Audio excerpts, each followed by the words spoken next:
Good morning, ladies and gentlemen. At today's press conference, we will hear from Governor Cox, FBI Director Kash Patel, and Sheriff Mike Smith. We also have with us Utah DPS Commissioner Beau Mason, Lieutenant Governor Deidre Henderson, FBI Special Agent in Charge Robert Bohls, and local and federal law enforcement partners. Following the remarks today, Governor Cox, Director Patel, and Commissioner Mason will take questions. Thank you.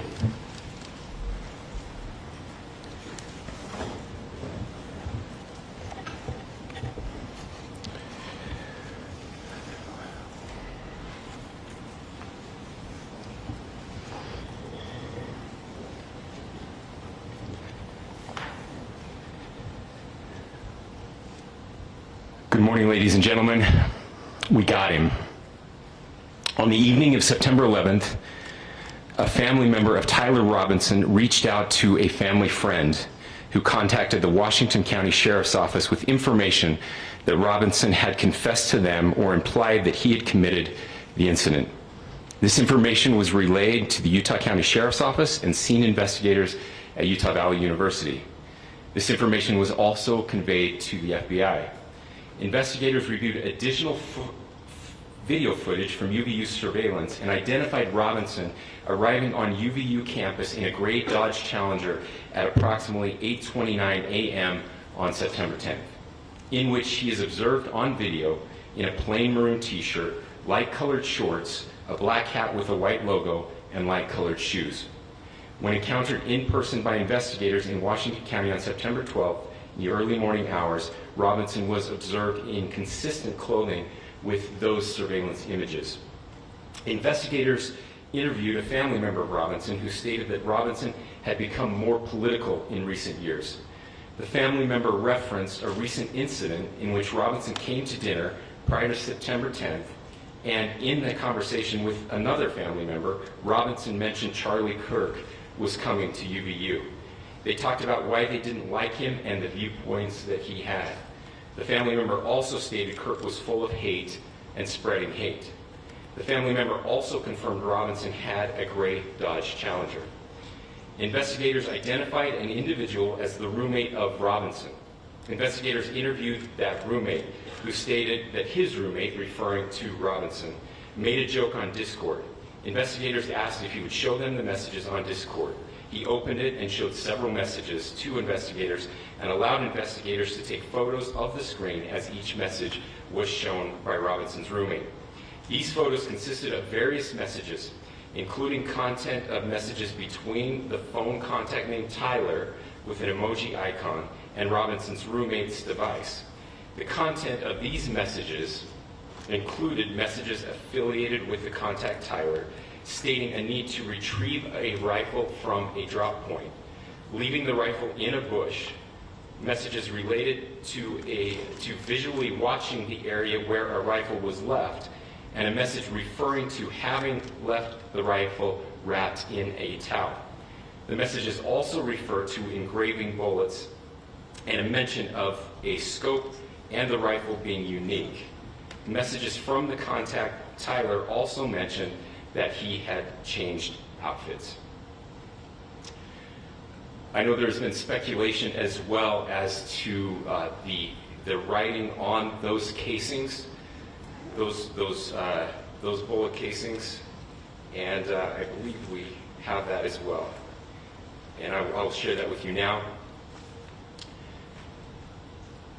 So the area north of Campus Drive Road where the suspect crossed over, you saw some of that in the video that we released last night, consists of a grassy area with trees on the edge of the UVU campus.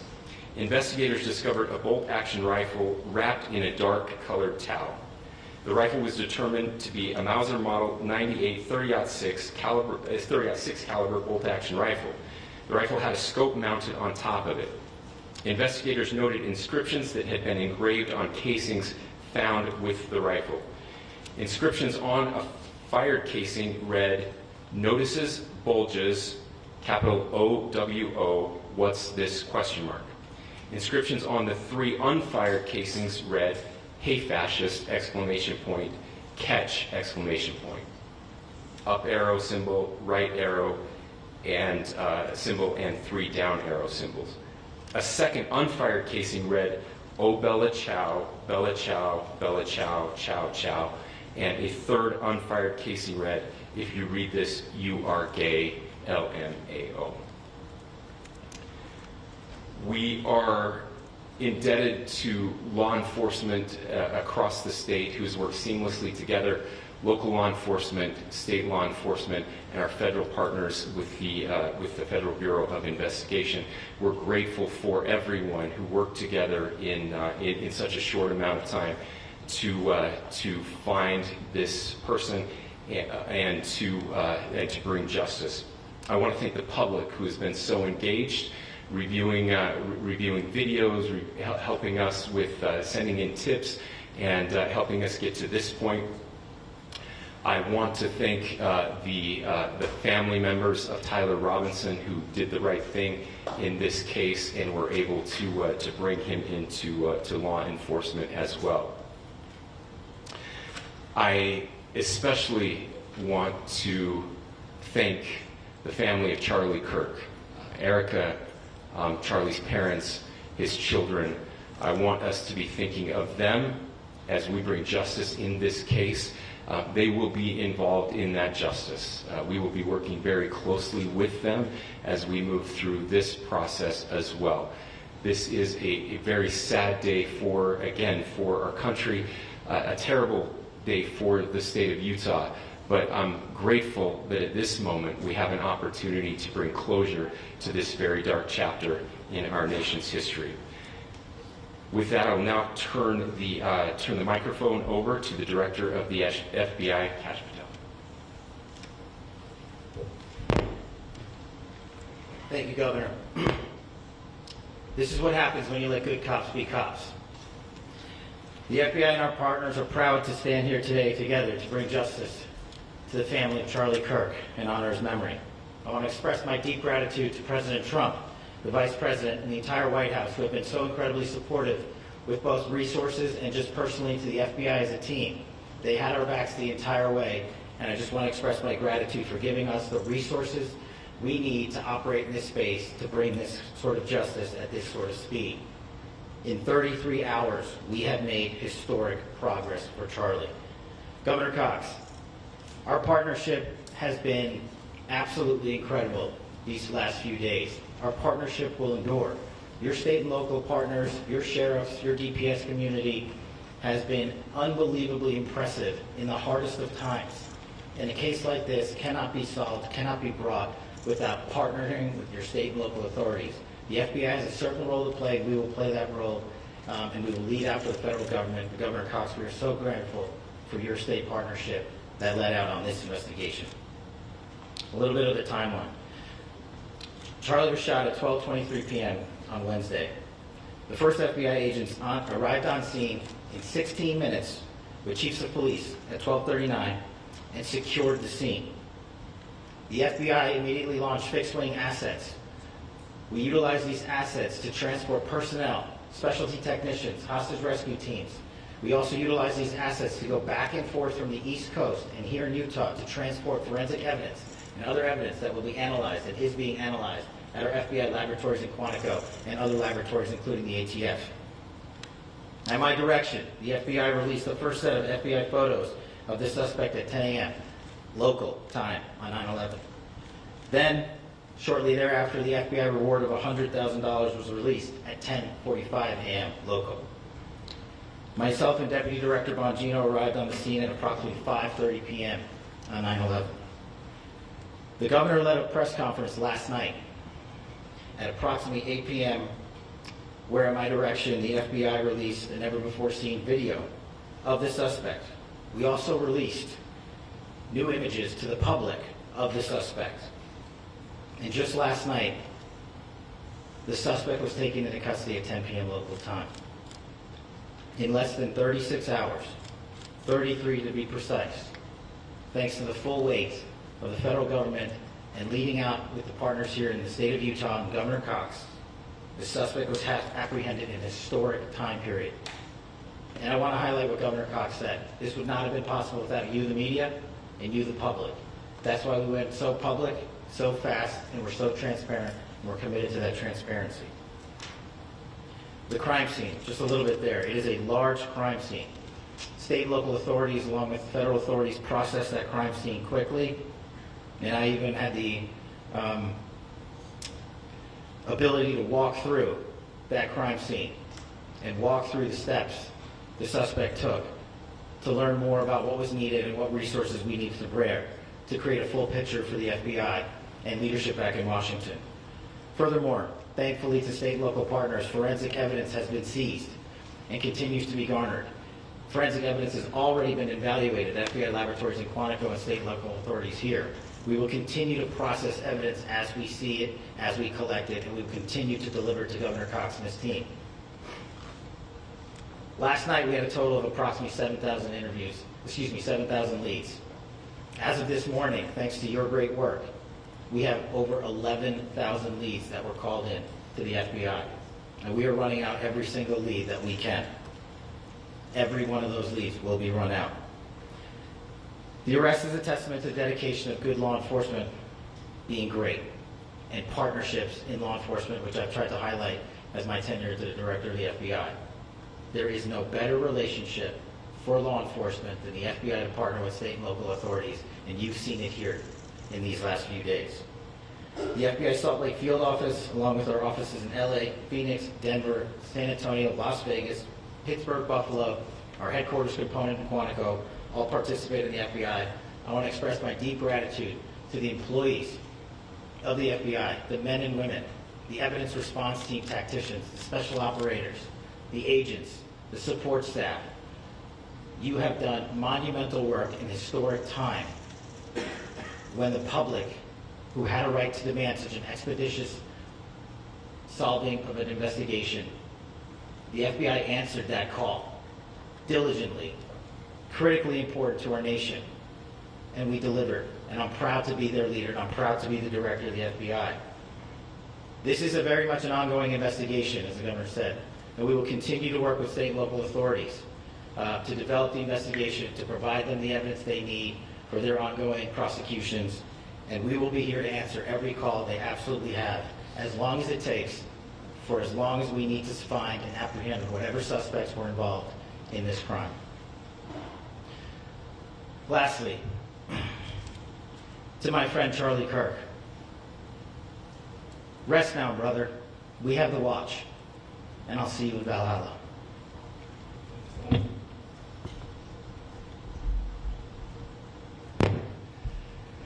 Thank you, and good morning. I would just like to take a few minutes as the sheriff to express my gratitude for everybody who has played a part in this investigation. As you know, it's been a vast, a complicated, and a very, very fast-paced investigation. You're looking at people standing up here who are running on, if they got an hour's sleep in the last couple of days, they're probably lucky. It has been very taxing. It has been so impressive, speaking on behalf of the local law enforcement, to see the cooperation that we've seen in this type of case. Across the state, sheriffs, chiefs, our state partners have stepped up and have come to the call on anything that we needed. Our county chiefs have been phenomenal. Our Utah County Attorney, Jeff Gray, who's standing up here with us, has been phenomenal in leading us through this investigation. I would like to thank the federal government for their resources, their assets. Our local team here, our FBI team, has been extraordinary in helping us work through this and bring this person to justice. Most of all, I would like to thank the public, and specifically, I would like to thank the public who turned to prayers and who turned to positiveness for us. I would like to thank them on behalf of the law enforcement community, because we needed those prayers. That's what we needed to get through this. We needed your support, and you gave it to us. We needed your patience, and you gave it to us. And I would like to thank you for the Kirk family, because that's what they need, is your support and your prayers, and that will get us through all of this. So thank you everybody that has stepped up. We've had such a phenomenal response to this. Thank you.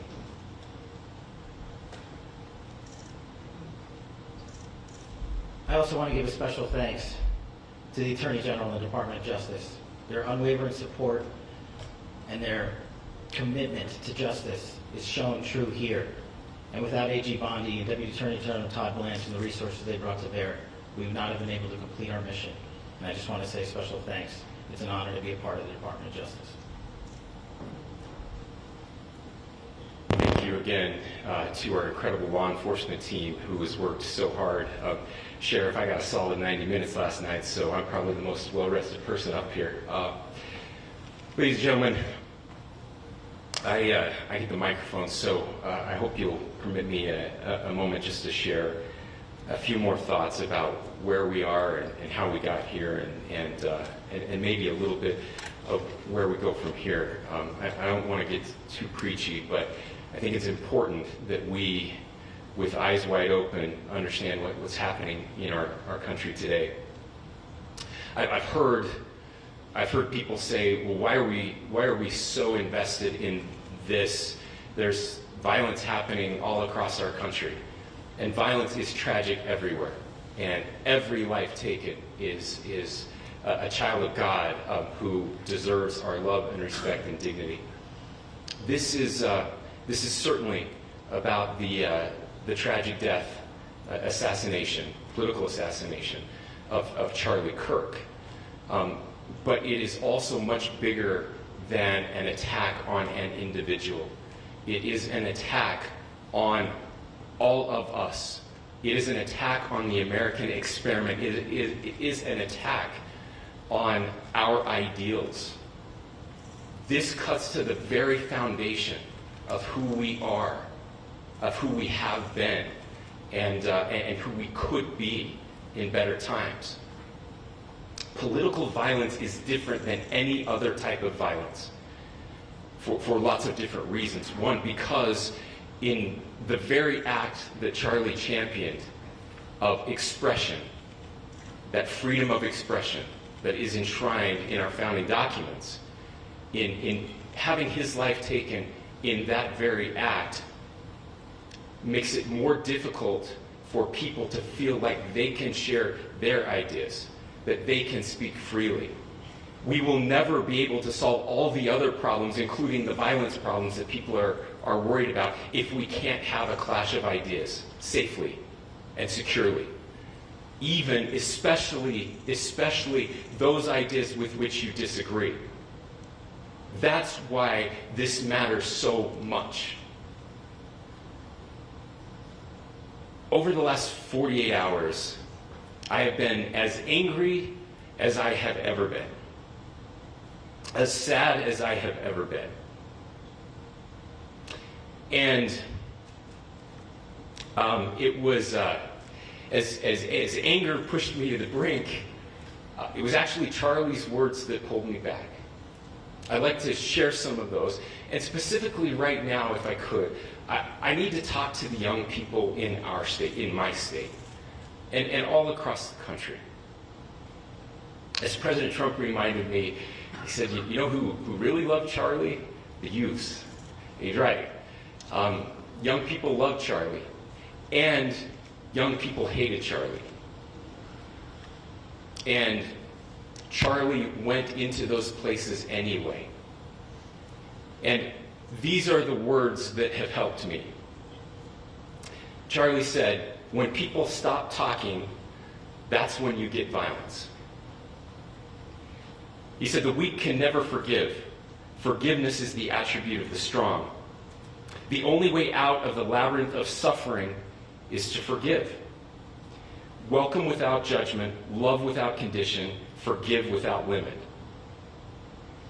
He said, always forgive your enemies. Nothing annoys them so much. A few months ago, I referenced this last night, Charlie posted to social media, when things are moving very fast and people are losing their minds, it's important to stay grounded. Turn off your phone, read scripture, spend time with friends, and remember, internet fury is not real life. It's going to be okay. He again said, when you stop having a human connection with someone you disagree with, it becomes a lot easier to commit violence. He said, what we as a culture have to get back to is being able to have a reasonable agreement,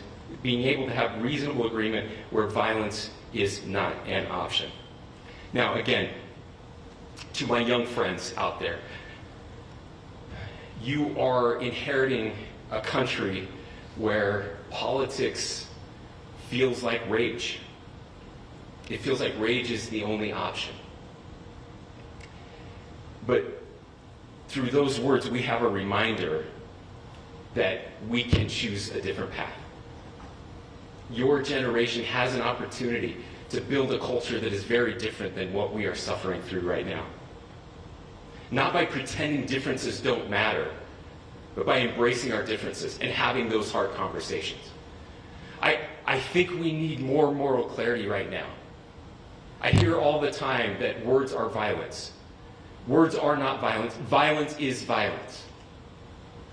And there is one person responsible for what happened here.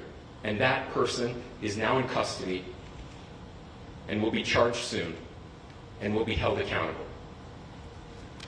And yet, all of us have an opportunity right now to do something different. I want to thank my fellow Utahns. This bad stuff happens. For 33 hours, I was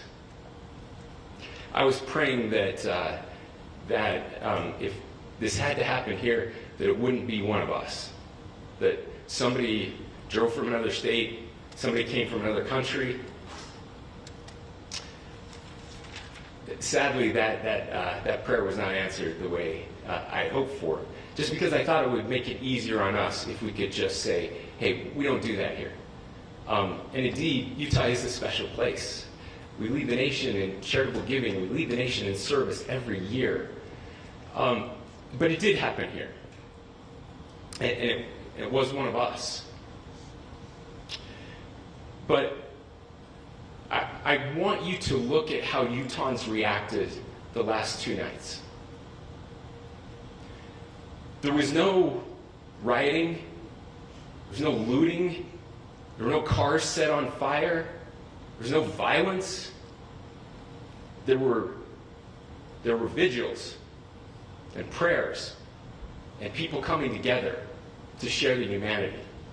And that, ladies and gentlemen, I believe is the answer to this. We can return violence with violence. We can return hate with hate.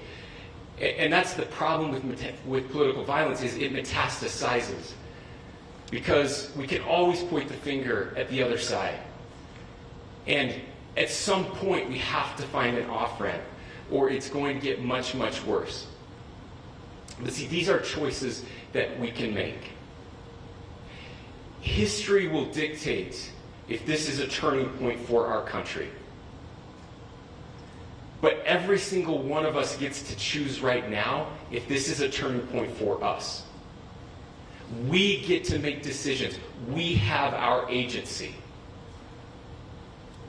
And I desperately call on every American, Republican, Democrat, liberal, progressive, conservative, MAGA, all of us to please, please, please follow what Charlie taught me. I'll just conclude with words I share often from a friend and author, Yuval Levin, who was asked if he was optimistic about our country. And he said, I'm not optimistic. He said, I hate optimism. God, that sounds bad. But he said, optimism is a vice. It's this idea that good things are just going to happen. He said, in the history of the world, good things have never just happened. He says, I'm not optimistic, but I am hopeful.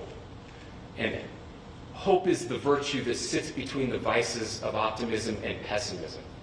Hope is the idea that good things are going to happen because we can make them so. I still believe in our country. And I know Charlie Kirk believed in our country. I still believe that there is more good among us than evil. And I still believe that we can change the course of history. I'm hopeful because Americans can make it so. Ladies and gentlemen, we're happy to answer any questions you may have. Governor, can you please speak to whether the suspect is speaking with authorities and his demeanor, Tyler Robinson, when he turned himself in? I cannot speak to that. Governor, how do you interpret his motivation? Governor, how do you interpret the engravings on the basic weapon? Well, I will leave that up to you to interpret what those engravings mean. I think the clearest one that says "catch fascist," there's not, and by the way, that's like catch like a ball, catch this. I think that speaks for itself. Governor, so you talked about this level of hatred that this person expressed at a dinner. Beyond that, is there anything in your view that you've discovered that may have radicalized or changed him to prompt him to commit such a horrific act? There's nothing more that we can share at this time. Governor, you indicated that he had been communicating with a friend on Discord about the gun. Do you anticipate any more arrests? We do not at this time have any information that would lead to any additional arrests. Do you believe he acted alone? Yes, but the investigation is ongoing. Can you talk more about the family, what they had to say about the suspect? How he came into custody of police and where he is right now, Mr. Robinson? Yes, so right now, Mr. Robinson has been booked into the Utah County Jail. You heard the president this morning report that he was taken into custody, that his family and a friend helped to deliver him into custody of law enforcement in Washington County. Those of you that don't know where Washington County is, it is the southwesternmost part of the state of Utah. It's about a 3.5 to 4 hour drive from here, where we are right now, and that's where he lived and where they turned him. Is he talking More about about what the family is saying about Tyler Robinson. I can't share any more than what I've already shared. Is he talking with Governor, do you have authorities? details on how he got back to Washington County and how the gun was obtained? So, how we obtained the gun? The gun was found. No, how the was found shooter in- obtained the gun and how the shooter then was able to get back to Washington. So I don't have much more details on that. We do know that he drove. We had his car here on campus, and then we had his car going south back to the St. George. It's actually the city of Washington in Washington County. Is he talking with authorities and did he discuss a motive? I'm sorry. Did the suspect plan to carry out any other attacks? We don't have any information that Are will you going to be releasing the mugshot? Yes, in fact, it was just released. Is he Yes. talking with authorities and did he discuss a motive? I can't answer that right now. Can you clarify? You've spoken very eloquently about trying to reunite this country. Do you feel that this is a watershed in American history? I absolutely believe that this is a watershed in American history, yes. The question is what kind of watershed? And that chapter remains to be written. Is this the end of a dark chapter in our history or the beginning of a darker chapter in our history? Look, I mean, if you look at true political assassinations in this country of someone of this stature, this feels a lot like the late 60s. And having one so gruesomely displayed on camera in all of our hands and in all of our pockets, we are not wired as human beings biologically, historically. We have not evolved in a way that we are capable of processing those types of violent imagery. And by the way, we've seen another one with a gruesome stabbing very recently that went viral. This is not good for us. It is not good to consume. Social media is a cancer on our society right now. And I would encourage people to log off, turn off, touch grass, hug a family member, go out and do good in your community.